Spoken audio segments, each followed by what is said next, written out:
Welcome to Starkey Soundbites. I'm your host, Dave Fabry, Starkey's Chief Innovation Officer. Our guest today is Justin Osmond, a longtime friend of Starkey. He joins us virtually from his home in Utah to talk about his many years of advocating for people with hearing loss and his advice for those navigating their own hearing loss journey. Justin, thanks for joining me today on Starkey Soundbites. Thanks for having me, Dave. It's great to be here. Appreciate it.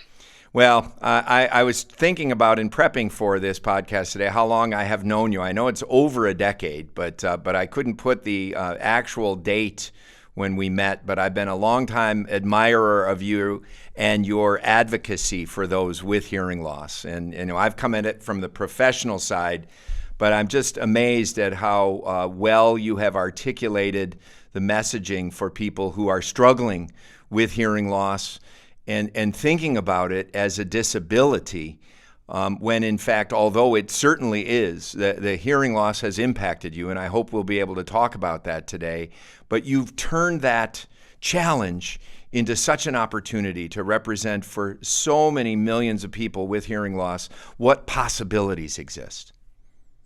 Thank you, Dave. And to be honest, someone gave me an opportunity to be able to hear with conviction, to be able to speak with passion. And when someone touches my life like that, it's an honor to be able to give back and to pay it forward for the blessing that I've been given from wonderful people like you, Dave, and all your skill set and your talents and bring to the table so that we can have a better quality of life. I mean, there are so many incredible resources that are available to us and that I didn't know about. And then when I came across it, I'm like, oh my goodness, everybody needs to know about this. And so I on behalf of all the deaf and hard of hearing community around the world, thank you for blessing our lives and helping us to hear better and to live better. Well, right back at you, buddy. And, many inventions die a lonely death unless they're innovated. And you find a way to express in ways that go beyond the technology the impact of hearing loss and the impact of technology to make people's lives better. And I know you've been a brand ambassador for Starkey since 2021, but I want to start really earlier than that. I want to go back to sort of the beginning.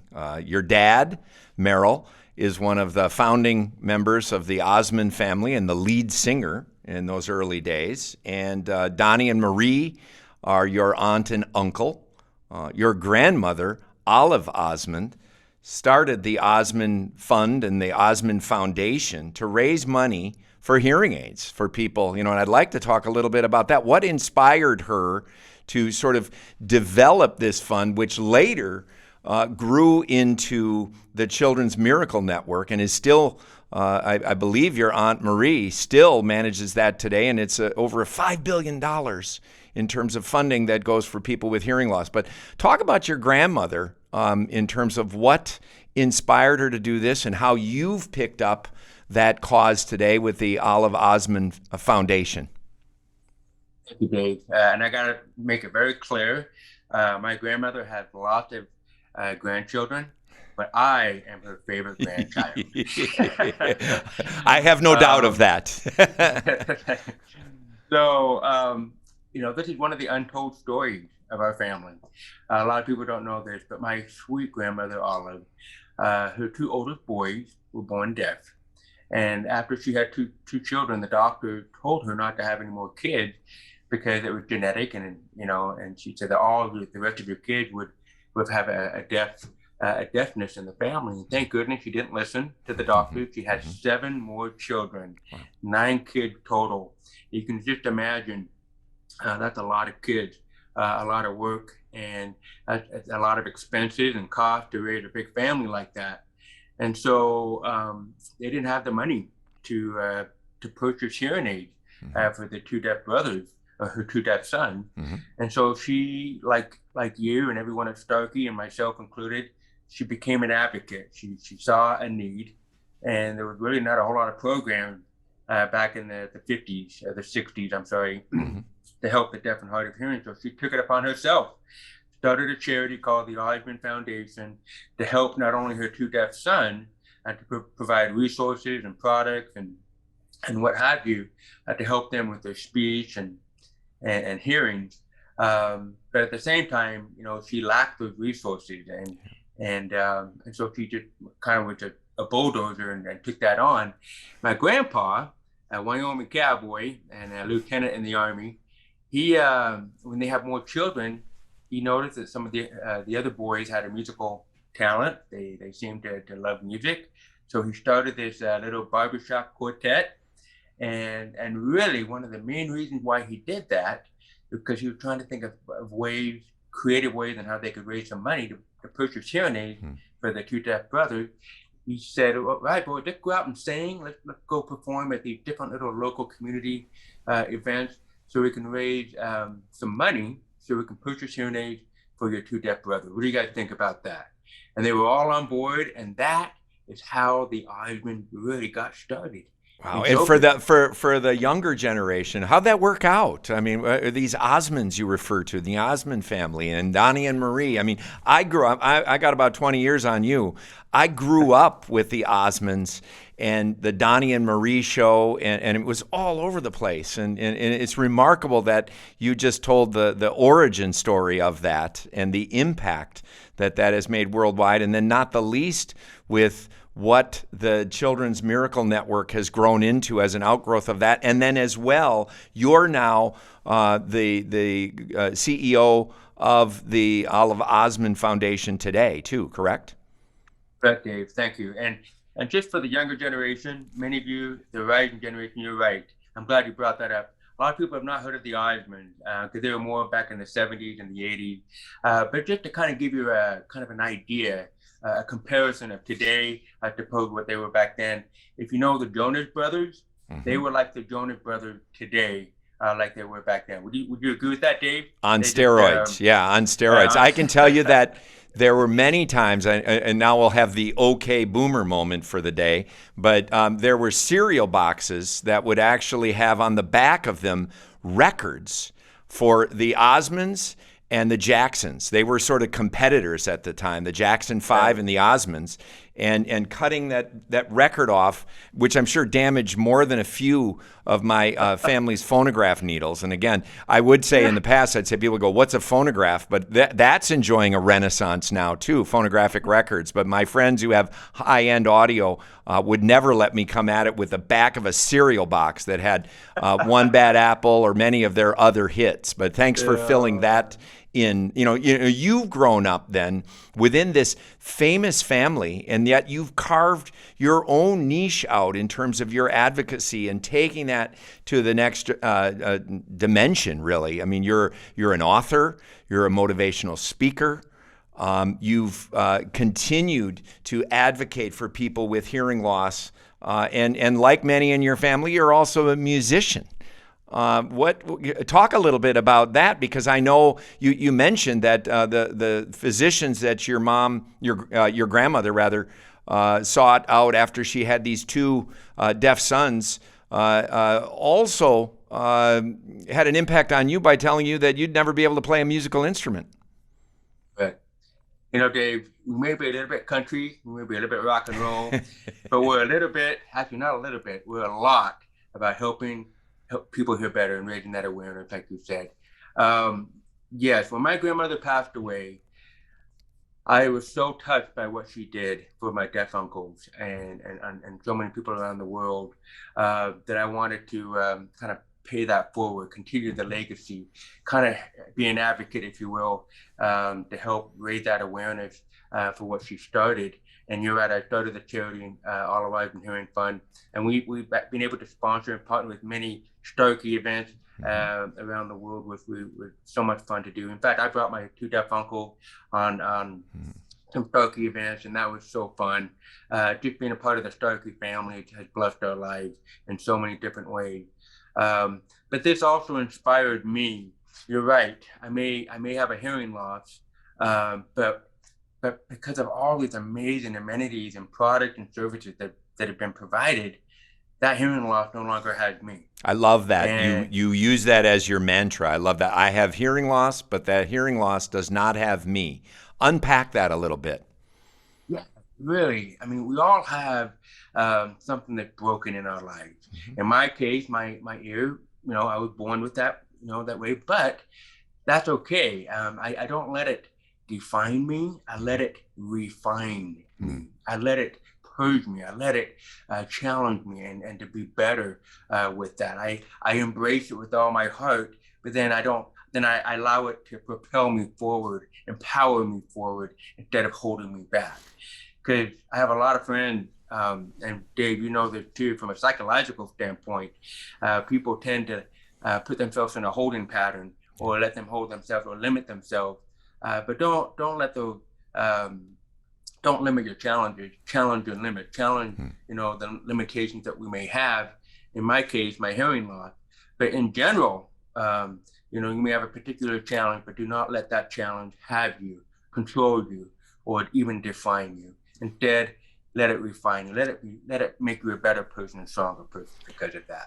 Well, I love how inspirational that message is. And yet, I mean, in seeing your TEDx talk, which I think should be mandatory viewing for any parent of a child with hearing loss who thinks about their child having limitations, they really need to see this video because it's so inspirational. And it's not without a little bit of heartbreak along the way. You actually weren't diagnosed with hearing loss, even though you have a significant hearing loss. It wasn't diagnosed until I believe you were about 2 years of age, correct? Correct, Dave. They didn't have the newborn screening Yeah, back then, and yeah, so I kind of fell by the wayside. And after 2 years of living in complete silence, for 2 years, I guess in my mind that was normal. That's just right. how it was. And then you're right. My parents, I was playing in the sandbox with my brothers, Hmm, and my mom came out and said, "Hey, time to come in for lunch," and they all responded but me. hmm. And that's when my mom knew there was something wrong with me. They took me into the doctor. They diagnosed me right away, put on these devices, and for the first time in 2 years, after complete silence, I was able to hear my dad's music. I was able to hear my mom's voice. I heard my dog bark, and I even got to hear the toilet flush. I mean, all these things we take for granted, right? And it Exactly. absolutely life changing. I just entered this whole new world. Well, and then you also talk about really with great transparency and authenticity of an event where you had the opportunity to go to Madison Square Gardens to hear the Osmond family perform, and your dad as the lead singer. And here you were surrounded by thousands of people, and with your hearing loss, even with hearing aids in an environment like that, it's awfully difficult to hear. Talk a little bit about, because you express that in a way that many of us really have only become aware of during the pandemic, with loneliness and isolation. But talk a little bit about that feeling that sort of immersed, surrounded you, when you were sitting there listening to the Osmonds perform. And Dave, I have to say, one of the biggest challenges and mountains that I've ever had to climb in my life was being born into this musical family. I mean, don't get me wrong, I love my family. It's so fun, a lot of cool experiences. But you're right, being in a venue of thousands of people watching my dad take the lead, and I could hear him, but I could not understand the words of my own dad. Right. And it was so frustrating, and it created isolation. It created a disconnect, um, a gap, and I felt isolated and separated from life on so many levels. And I went kind of into this little depression and anxiety. And thank goodness I had a really good family support system Mm-hmm. that helped out with that. Mm-hmm. But I'm telling you today, that was a very um, I wouldn't say a dark time in my life, but it was hard. It was Yeah. really difficult. Um, but I would go back after every show. I'd say, Dad, what was the lyric to this song? And of Mm-hmm. course, my dad, the cool dad ever, he just would write down the lyrics, and I would have to learn it that way. But back then, when I was younger, Dave, technology was analog. It was all Right. analog hearing, and so it was just like a power. I was a power junkie Yeah. that just took in everything. And but nowadays, I go to my dad is still performing. You believe it or not, Mm-hmm. he's 60 years in the entertainment business, and he just loves it so much. He'll do Mm-hmm. it till the day he dies. But today, Dave, I can honestly say, and I get so emotional when I say this, but I can not only hear my dad, but I can now understand my dad. And it's so awesome. And I'm so grateful and thankful. I know technology has come a long way with the innovation, and now we're in the artificial intelligence era. And it's just so amazing to be able to be reconnected with life, and not just with life, but with my family, my dad's music. Because, like you, I love music. Everybody loves music. But when you feel disconnected from life because you can't really understand, it's so difficult. But I feel like that bridge has been re put together, and and that feelings of loneliness and isolation is no longer there anymore. And even with the mask today during the pandemic, Mm-hmm. I think I can be honest and say I could honestly say that I hate Mac more than anybody, because it causes a separation. But even with that, the hearing aid today, I would have struggled really bad 20 years ago, but Yeah. today I can understand more clearly what they're actually saying. So, I mean, over 40 years now of wearing hearing aids, I've been able to see the transitioning from the analog to the programmable to the digital and the artificial intelligence.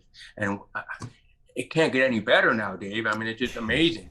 Oh, it will. So I We're am, we're gonna keep working to make them better and better. But I know the last time you were here, when we updated your technology with Evolve AI and Edge Mode, we talked about the mask. The way that Edge Mode does help restore audibility for voices when you're encountering people who are wearing face masks, because people may not realize or appreciate that with the degree of hearing loss that you have, and I hope you don't mind me saying, I mean, we know you have, and you've been quite open about the fact that you have a severe degree of hearing loss, and you rely on lip reading to help fill in those blanks. And I'm delighted that our technology helps provide more audibility to give you that little edge in those challenging listening environments, because hearing you relay that story and just trying to put myself in your position with your dad in this musical family. And I can't remember who made the quote, but people don't remember what you say, but they remember how you made them feel. And to be able to understand your dad singing and hear the words, and this is your dad with thousands of people performing, and to really be able to connect with them on that way it must have been overwhelming, and it's so cool. right, Dave. It was a hard period of time in my I life, bet. but it's gotten so much better now, and I'm so grateful for that. And words can't even express how almost a huge weight, if you will, has just come off my shoulders, Yeah. and being able to just the huge contrast between hearing and understanding. Yeah. And it's just amazing to be able to witness that, Yeah. to see that, and to live that and experience that on so many different levels. So thank you. Well, oh, thank you. And you said, and you're in your mid 40s now, and when you were diagnosed, we didn't have newborn hearing screening, universal newborn hearing screening. We have Marion Downs and others to thank for really recognizing the need to not only identify hearing loss, but then intervene as quickly as possible with hearing aids or cochlear implants if necessary.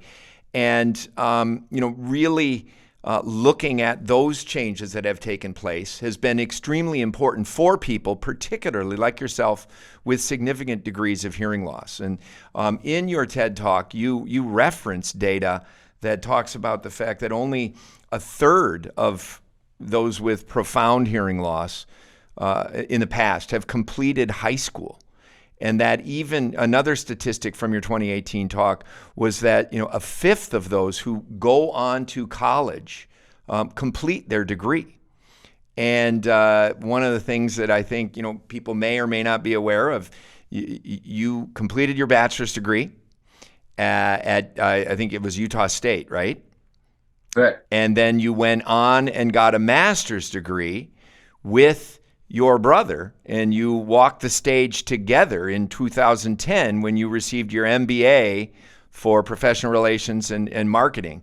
How did that feel? I mean, again, it's the burden of you as in this position where you're running this foundation, you're an icon for those with significant hearing loss, and parents putting the limits or thinking of imposed limits of their kids who have hearing loss. And here you are getting your master's degree and doing it with your younger brother. Talk a little bit about that. Oh, Dave, you're right. It's probably one of the hallmark accomplishments of my life. One of the hardest things I've ever done, but one of the most rewarding. I gotta, point something out here. When I went to college, one of the most frustrating things is I'd be sitting in the front row, right? And yet I'm looking around at all my classmates. They're listening to music in one ear and then still writing notes and still able to get, everything in. Here I am, I'm trying to have my undivided attention and I'm still missing out on so much, right? Yeah. And that was such a frustration for me. But I'll tell you, Dave, I could talk about this for an hour, but just to kind of condense everything, my little brother, my younger brother, he's the one that challenged me to go get our master's degree together. And here I am, I'm supposed to be the older, smarter brother, right? But I'll never forget, he finished before I did. Yeah. And it took me another whole year to accomplish and to complete my master's degree. And my younger brother, he waited a whole year so that we could walk across that stage together. So I don't know who does that, but it meant a lot to me. Yeah. And I'll say this, get my master's degree with a profound hearing loss was so difficult for me because I would miss out on so much that I remember taking one exam 5 times. I failed 4 times before I finally completed that last one. And so I'll say this, we have a motto in our family. We're going to keep doing it and we're going to keep doing it and we're going to keep failing until we get it right. Love it. And, I think I'm grateful to have that mentality, that attitude growing up, is that we get bounced off the saddle, we're going to get back on the saddle, no matter how many times. And I'm so grateful for my little brother that believed in me. He studied with me and he believed in me. And that's one thing that it built that confidence in me over time. Because with my hearing, it did. My self-esteem was rock bottom a lot of time. But you keep working at it, you work hard at it. And many people, my audiologists, my hearing professional, my speech language pathologist, they all instilled in me at a young age that I can do hard things. Yeah. And I'll also say this, I believe that all the hard of hearing and deaf friends out there, we have to put forth more mental exertion when we listen and when we hear. We have to put forth a little bit more hard work into compared to a normal hearing person. Sorry, not trying to compare ourselves, but no. We really do. And so when we do finally reach our goal, the reward is 10 times more rewarding because we knew we had to work or go the extra mile or work 10 times harder if we have to get that goal. And so, it was just, it's not always about crossing the finish line in first place. It's about never giving up. Yeah. And I'm grateful for all those who helped me along the way, all my audiologists and hearing professionals, my family and friends, and of course, my younger brother for never giving up on me. Well, and with your characteristic glass half full attitude, I think, I've heard you speak in the past about the fact that one thing with a severe to profound hearing loss that enables you to have extraordinary focus is, unlike the rest of us, you can sort of shut off your hearing when you want to. If you are just fatigued from all of that additional cognitive effort and cognitive load, you can just take them out and experience silence. And I wondered if you'd speak a little bit to that. Well, I could tell you so many different scenarios. First, if my little babies are screaming and yelling, I can turn them off. If my wife is yelling at me, I can turn them off. No, don't do that. But one cool experience I had, I went to my dad's concert, and it was loud. People, the fans are screaming, and so I did. I adjusted my microphone because I can do that, which is cool. Yep. And then all of a sudden, my wife called me, And of course, it's so noisy and it's so loud in there. But what I did is I went to my Thrive app, I turned my microphone off in my hearing aid. Mm-hmm. Now, because of my profound loss, all the music and the yelling and the screaming went completely off. So now it's completely quiet in a room of 120 decibel sound, but I can't hear anything. And then I answered the phone, and I was able to hear my wife clearly and perfectly, and no worries. I could understand and communicate just fine, no problem. And Wow. then once the phone was completed, I turned it off. Then I turned my microphone back on my hearing aid, and I was able to hear the music again and all the screaming and the yelling.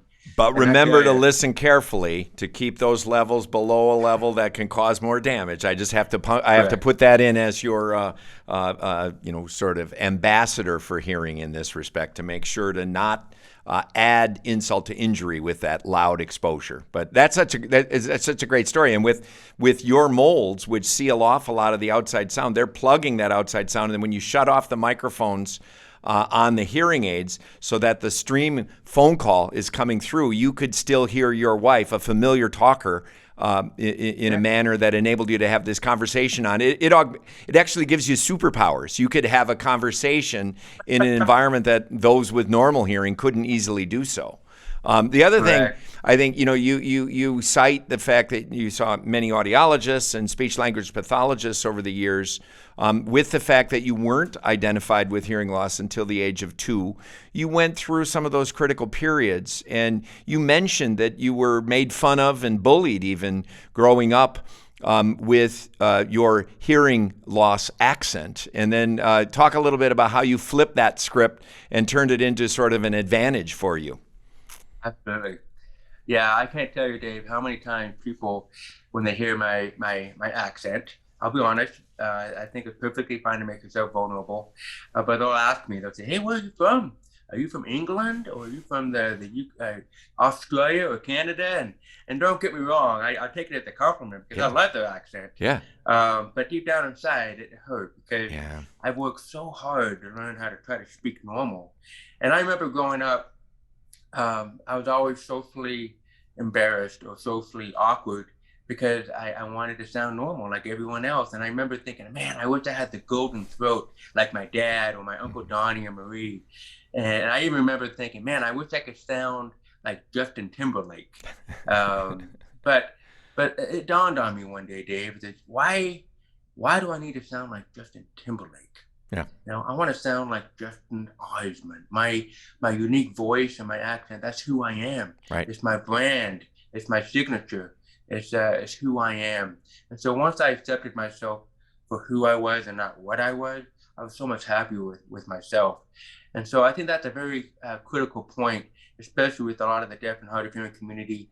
You're right. We may have a different accent, but it doesn't matter how the rest of the world looks at that. That's who you are. And as soon as you can accept the reality, embrace who you are, embrace our challenges, like I talked about earlier, and then allow that to empower us forward instead of holding us back, then you're right. That's when our superpowers come out. Yeah. And that's when we'll experience unbelievable sights, indescribable feelings, and soaring and tumbling through an endless diamond sky. And as we enter that whole new world. It does. It changes our mentality. It changes our attitude, and we're able to. Our perspective on life is so much different, and we can say, you know what, we can do hard things. Yeah, So, and I mean, and normal implies average. If you think of the bell curve, I mean, who wants to be average? I think I don't want to live under an average definition and a normal definition. I think you've done extraordinary things, and you've made, with your hearing accent, as you refer to it, made you more exotic too. It gives you a little bit of mystery. So but I just think it's in so many ways that, again, that inspiration that we all have differences. And we can't be put into, we're not a melting pot. We should be a mulligan stew and embrace those differences that we each have in terms of the ability to communicate with each other and display that emotion. And and Dave, I'll mention this if it's okay. Of course. We have a mutual friend, Lou Ferrigno. Yeah. He and I, we were both bullied. when we Yeah. were younger. Yeah. And I love his inspiration. He took that and, as a motivational factor, and he got bigger and bigger and bigger, and he's now the Incredible Hulk. But I'll never forget what he told me. He said, Justin, it's good to be physically tough, but it's more important to be mentally tough. Yeah. And then he taught me the whole, don't limit your challenges, but to challenge your limits, and to make yourself a better person because of that. Of course, it doesn't make it right when people abuse you and bully you, but you can take that as a motivational factor. And a lot of times, when I was bullied, Dave, they just didn't know how to react towards a young boy that had wires coming out of your ears and a big box attached to my belt. I mean, I stood out like a robot. Sure. And of course, people just don't know how to respond to that or react to that. But as I try to help them understand my situation, pretty soon they're like, I want one of those. Exactly. You can have your t-shirt in the t-shirt lounge? That's awesome. So it's just a matter of educating the public. So you were spying on the teachers. You were getting the signal from their transmitter in the teachers' lounge, and again, it gave you a superpower that none of your classmates had. And again, not everyone would be able to take that glass half full aspect, and I think that's why it's such an important message that you have to parents. I mean, as you know, I've worked in industry for half my career, and the other half has been working in clinical work with patients and with family members. And there is this feeling, I think, that a lot of parents have when they're first identifying the audiologists and the ENT are identifying their child with hearing loss and whether there's any surgical options, and then discussing amplification or other things, and is sort of my perfect child. But that reinforcement for you that we're all different, and embrace those differences and turn that into a strength is what's so cool with your story. Oh, thank you. Now, we've obviously talked about you had the support of your family with your grandmother. I mean, and having those two oldest uncles who had hearing loss. It was sort of built into the mix in the support that your family had. Any advice that you might have for other families who don't have that incredible support and network that you had, and then later with the resources that you had as a member of this remarkable family? Any advice for parents or individuals who are thinking about, I'm struggling with hearing. What can I do? Yeah, I think you're right, Dave. I have a lot of friends too that don't have that support or that advocacy and that that stronghold, if you will. I was very lucky and very privileged and blessed to have the family I have, but they still didn't have all the answers. And so I remember they took me all across the country to the John Tracy clinics and lots of different places out there. I think a lot of people, they look at a miracle as something that God had done for them that's not out of our control. Yeah. But for me, our hearing, my amazing hearing now that I have, that's been provided to me, I believe was created by God, but implemented by hardworking people. Their innovation, their skill sets, and their talents and whatnot. That coming from family, that coming from friends, that coming from wonderful people like you, Dave, and everybody at Starkey. To me, that's a miracle. And I think for those that may be struggling for help and support, the big word I want to say is hope. It's not a lack of hearing, it's a lack of hope. Yeah. That is where people get and struggle and have a hard time with. But I can tell you that there's today, especially with all the resources out there, that's more accessible and more able to get to, as opposed to back then. You can do it more on an individual basis if you wanted to. And that develops hope, in my opinion. That develops being able to reconnect with family and life and so many other things. And so I will say, because of today, there's no better time to have a hearing loss than now, because of what is available to us.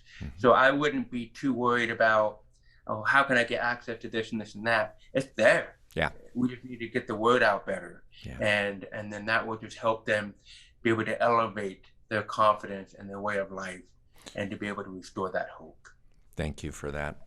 Well, you talked about the advances that have taken place in your lifetime with hearing aid technology, from analog to digitally programmable and digital technology, to where today you feel as though you're hearing your best life. But sometimes also hearing aids alone are not enough. And when you were here a few times ago, we fitted you with a table mic. And you promptly started developing, sorry to be a little technical, but use cases for where that table mic would work that we didn't even anticipate. I remember talking with you and introducing the technology as something. So the table mic, for those not familiar with this, is a remote microphone that uses artificial intelligence and beamforming microphones. Yeah, you got it. And for those listening, he's showing it on the camera now. It's about the size of a coaster, and it has 8 different microphones on it that automatically select the dominant talker or the dominant sound in an environment, and then improves the signal, the desired signal, to background noise ratio automatically. And I remember that, I showed you this and we went all through and I knew that technically you'd be able to handle it. But tell me what you tweeted on your return home to Utah, how you immediately discovered a new use case for the table mic. I mean, it literally entered a whole new world, Dave. And for the record, I don't know if you remember, it changed my life so much. I called it the Holy Grail. I remember. I mean, it was just amazing. It's the Holy Grail of my life. But on my way home, I struggle on airplanes. The airplanes are loud, babies screaming, and I could never watch a movie without, it's just hard to understand. But I plugged it into the entertainment set, and I turned the microphone off so I can't hear the plane. I was able to hear the movie. It was amazing. First time in my life I've been able to watch a whole movie, being able to understand it on an airplane. So that was life-changing. I get home. I remember I'm taking my girls to school in the car, and I've always struggled being able to hear my little girls say, "Daddy," and then they say something, I can't quite understand what she said, and I got thinking, wait a minute, Starkey just gave me this. Why not try this out? And so I put a little Velcro on the back, and I stuck it on the top of my seat, and Dave, it was like they were like talking right into my ears, like right next to me, instead of way in the back. And I remember I got a little teary-eyed because I could finally be connected to my kids while driving. And in a very challenging listening environment. The automobile, for those with normal hearing, don't fully appreciate all of the noise coming in from the sound and the cacophony of sounds that are in the car, and then with multiple kids.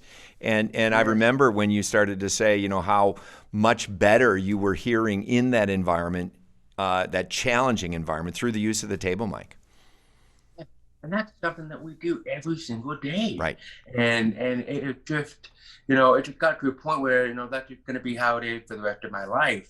But when this was introduced, the wonderful accessory, Dave, I can't begin to tell you how much, and even my wife next to me, I would struggle. I would have to take the rear view mirror and adjust it so I could see her lips while I'm driving, so I could, understand what she was saying. But I don't have to do that anymore. Right. I just use this, and bam, it connected me to my wife and my kid in all of our travels now. And now you can revisit that experience that you had when you were in school as a younger kid, but now in real life you want to learn what people are saying behind your back. You can put it on a table and then leave. So just warning to your friends that again, I'm only kidding, but it is really remarkable what the technologies can work with this wireless interface, so that you have a wireless, I always call it like a third ear, that can get closer to the voices or the sounds that you want to hear. And in particular, for people with more significant hearing loss, but not limited to people with more significant hearing loss. There's noise everywhere, and soft talkers or distant voices. It's really a game changer that a lot of people with hearing loss and even hearing aid users aren't aware exists today. Even in restaurants too, Dave. That's a huge game changer in restaurants. For those that like to go to church, I even put that on the podium for my leader, and I would be clear in the back of the room, and I could hear like he Yeah. been right in front of my ears. Yes, Dave. I mean, it's on all scenarios of life. It covers it. On top of these amazing hearing aids, has its accessory with that. It just it's it's absolutely amazing. It's incredible, and everybody needs to know about this. Yeah, and so Um, even those people, you've talked a little bit about the inspiration for people feeling overwhelmed that they have a hearing loss and taking that first step. Even for those people who are hearing aid users, if they're as we're coming out of COVID pandemic, hopefully, and we're going back out into social situations again. Even hearing aid users may not fully be aware of this type of technology being available. Not only can they connect directly to their smartphone, but they can connect to these types of accessories. So talk to their dispenser, talk to their audiologist about what technologies are available to help them hear better, live better in all kinds of listening environments. And like I said, you're the best brand ambassador for the table mic I can think of. oh, thank you, Dave. I can't thank you all. Everybody listening to this. Everybody needs one of these, especially if you could benefit from that. I could go on more technical accessories that you guys have, the whole two-way communication thing. Yeah. Going back to the car, I used to always have to hold it and then drive with my left hand. I don't have to do that anymore. I can just set that down, have both my hands on the steering wheel. Because your Which is how hearing I aid more, microphones pick up your voice, so the person on the other end hears you clearly. yes, all Awesome. those little things Yeah. makes a huge difference. Yeah. And all those innovative nanoscience discoveries Yeah. have just made our lives like we've now been invited into the normal hearing society, if you will. But I like being where I'm at too, because I can kind of go in both and have the best of both worlds. And you provided that for us. And so that's why I've been talking to a lot of my deaf friends. In fact, one of them I just sent to Starkey, and he just got his table mic, and he had just texted me every day telling me, "Oh my goodness, he's like me. He's had hearing aids his whole life, but had no idea that this was even available." And so he's so grateful and thankful that we got the word out on that. Um, but it's a truly life changing matter. Well, and just on that topic, and then already we're running out of time. But you talk a little bit about the way that you kind of have hacks that you use to improve the ability of technology to help you better. Maybe some people also aren't aware, as we've gone into the pandemic, of other tools. I mean, it used to be closed captioning was for TV. But now on Zoom calls like this, you can turn captioning on PowerPoint presentations. I'm quite adamant. I keep it on. If I'm speaking to audiologists or hearing professionals, I turn the captioning on my PowerPoint because even with normal hearing, it's beneficial, but certainly for those with hearing loss, it is. Are there other technologies out there that you've sort of discovered or built into ways that you communicate better on a daily basis that people with hearing loss should be aware of? So Zoom is a big thing right now, right? Yep. Everybody does Zoom, especially during the pandemic. One thing I struggled with on Zoom was the audio. The audio from my computer was not quite, I mean, I turn up the volume, but it's not always the volume controller that makes the difference. The difference maker, Dave, was plugging this in. And you taught me that. You Mm-hmm. told me that on I another did. Zoom call. Said, Justin, do you have this plugged in? I'm like, no. I plugged it in. Oh my goodness. I can turn off all the background noise, and I can only hear on that device. So that's one thing I learned.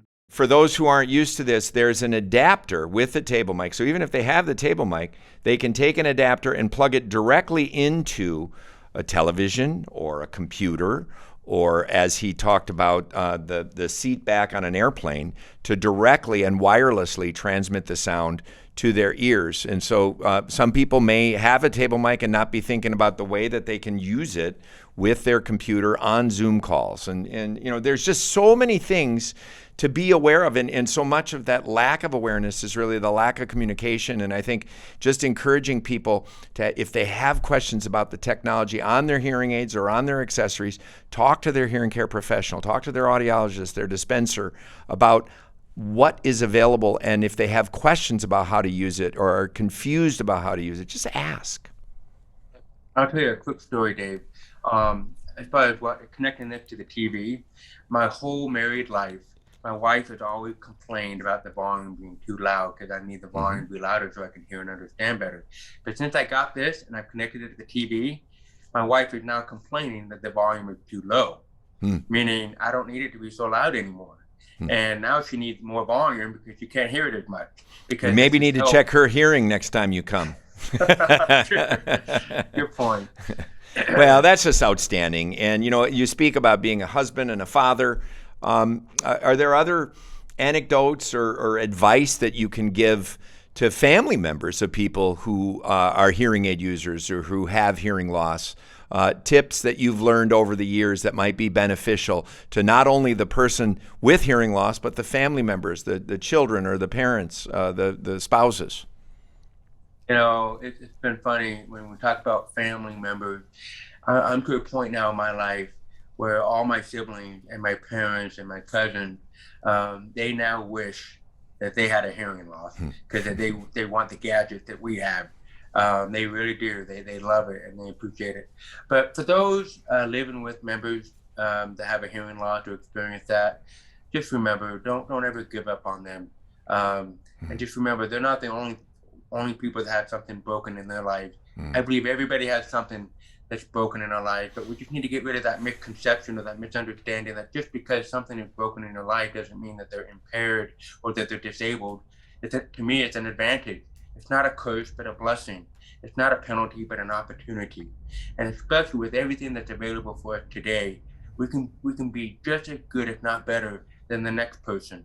So don't ever give up on someone just because they can't hear very well or whatnot.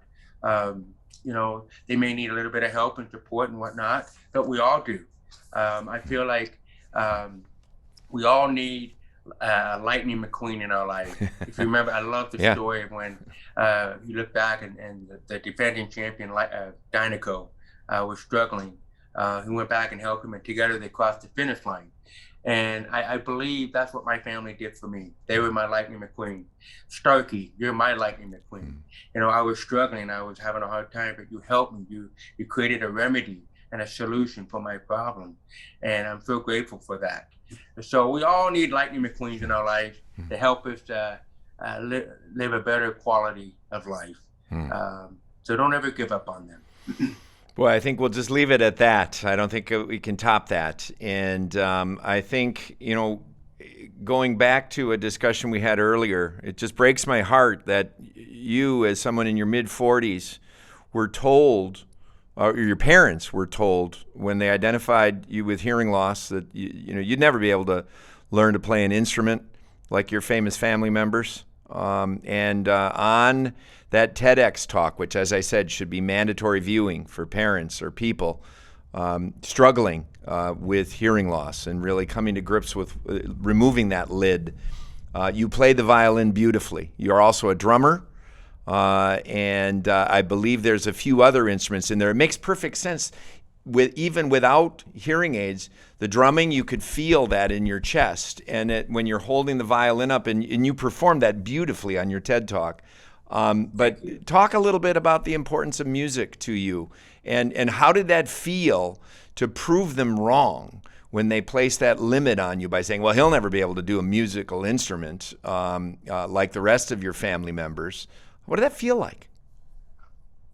Dave, and I'll make the record clear, it was never any of my family members that told me that I couldn't. Oh no, I know. I knew it wasn't your family. It was somewhere, who will go unnamed, but that they were limited by they tried to impose a limitation on you with a significant amount of hearing loss. And to be honest, I can see why they would come with that. They would. I mean, your ears are broken. You can't hear very well. So what's the point of playing music? I mean, I get that. I understand that, where they're coming from on that. But you're right. When someone ever tells anyone in my family, especially me, that I can't do something, that just fuels the fire. Yeah. And I do love being able to go back and prove them wrong. And really, how it all started. When you said earlier, you like to just turn my hearing aids off and go into my quiet place, and that's what happened. I was playing my violin. and I could not get the right note. I was always flat or sharp, and my intonation was not where it should be. I remember, and my siblings were practicing their instrument, and it was just so loud. Turned my hearing aids off. I'm in my happy, quiet place. But then I experimented. I started to play, and I remember I went into this whole new world, and I was able to hear it, not by hearing it with my ears, but by feeling it through the conductive vibration of the instrument, like you just said. And at that moment, Dave, I knew that I could do anything I set my heart on, and my eyes on, my focus on. Everything that we accomplish in life is not really our circumstances, but has everything to do with the focus of our lives. And you're right, I went on and I mastered the violin, I mastered the viola, and the reason I switched to the viola, because it has a lower tone voice, and I have a high frequency loss. I can't hear the high. I would never shift high on the violin because I can't hear the notes at all. So I'd always stay low.